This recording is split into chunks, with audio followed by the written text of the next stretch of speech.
277 شخص على متن سفينة عسكرية جاية في مهمة سليمة وجهتهم نيويورك، لكن قبل ما يوصلوا كل شي تقلب.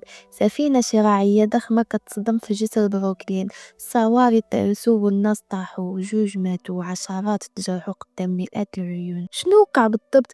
علاش فقدوا السيطرة؟ واش فعلا كان عطب ولا شي حاجة مخبية؟ بقاو معايا الأخير غادي نهضروا على جميع التفاصيل. سفينة عسكرية بحارة وجهتهم كانت نيويورك، ولكن الطريق تسد في واحد من أشهر الجسور في العالم، جسر بروكلين. النتيجة كانت كارثة قدام مئات الناس، جوج ديال القتلة وعشرات المصابين. لكن واش الحكاية كاملة هي هادي؟ لا، واخا ظاهرها حادث عرضي، الواقع فيه تفاصيل كتخلي أي واحد يعيد التفكير في الأمان البحري وحتى في الثقة بين الدول. نهار السبت 17 ماي في 8 ديال الليل و 26 دقيقة بالضبط، السفينة الشراعية المكسيكية ARM كواوتيموك كانت داخلة لميناء نيويورك.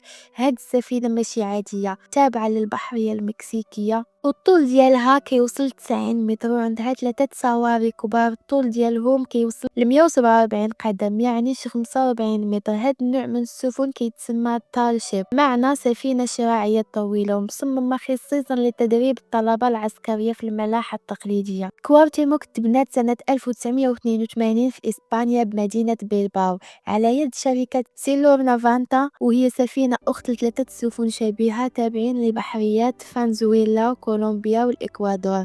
الخدمة الرئيسية ديالها هي التدريب البحري خصوصا للطلبة العسكريين في البحرية المكسيكية. السفينة كتستعمل فقط الطاقة الشراعية في الحالات العادية، وعندها محرك مساعد ولكن ماشي قوي بزاف مقارنة مع الحجم ديالها. عدد أفراد الطاقم كيتراوح ما بين 250 و 300 شخص، وفي هذه الرحلة كانوا 277 بالضبط، منهم الطلبة والمدربين والضباط المحترفين. الرحلة كانت طويلة بزاف وسميتها رحلة الصداقة 2025، وغادي تدوم تقريبا 254 يوم. يزور فيها الطاقم 22 ميناء في 15 دولة مختلفة، وكان الهدف منها هو التدريب العملي والتواصل الدبلوماسي وتمثيل المكسيك في العالم عبر السلام والتعاون.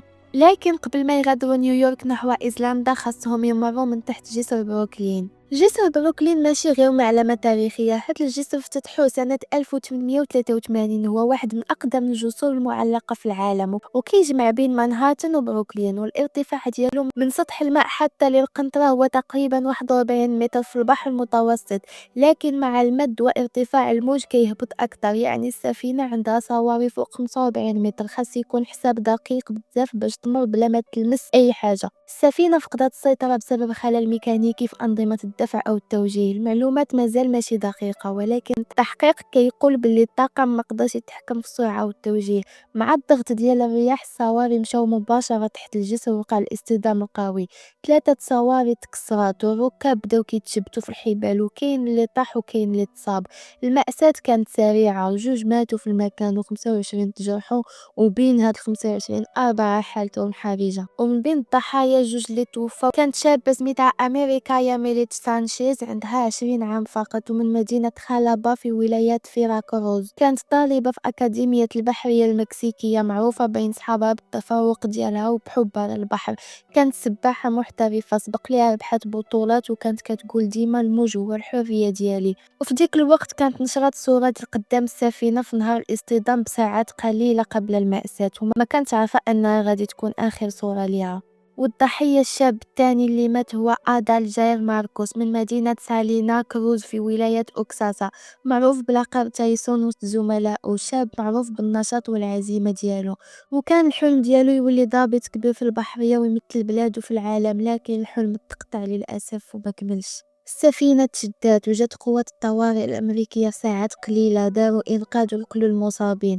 والتحقيقات دابا مشتركة بين المكسيك وأمريكا، وكاينين أسئلة كتيرة. علاش ما تمش التنسيق مع السلطات البحرية ديال نيويورك قبل الاقتراب من الجسر؟ علاش السفينة كانت غادية بهاد الصواري المفتوحة؟ واش الطاقم كان مهيأ يتعامل مع الأعطال؟ وشنو الدور ديال الرادار هنا والمراقبة في هاد الخلل الكامل؟ بعض الناس قالوا أن السفينة ما خاصهاش تدوز من تحت الجسر أصلا، وكان ممكن تدخل من ممر آخر أو تطوي الصواري ديالها، وحتى أنها كان عليها تتنسق مع سلطات الميناء قبل الدخول. الرئيسة المكسيكية كلوديا شينباو خرجت ببيان رسمي وقدمت العزاء للضحايا وشكرت الطاقم الأمريكي على الاستجابة السريعة. وعمدة نيويورك إريك آدامز أكد أنهم غاديين يعاونوا في كل تفاصيل التحقيق.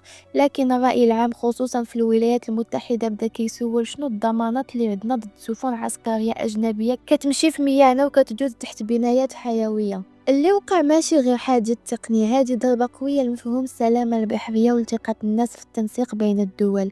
الجسر بروكلين نجا من الضرر، ولكن الأرواح اللي مشات والعائلات اللي تضررات ماشي سهلة باش ينساو. قولوا لي شنو رأيكم في هذه الكارثة؟ واش كتظنوا أن الخلل كان تقني فقط ولا كاين تهاون في هذا الشيء؟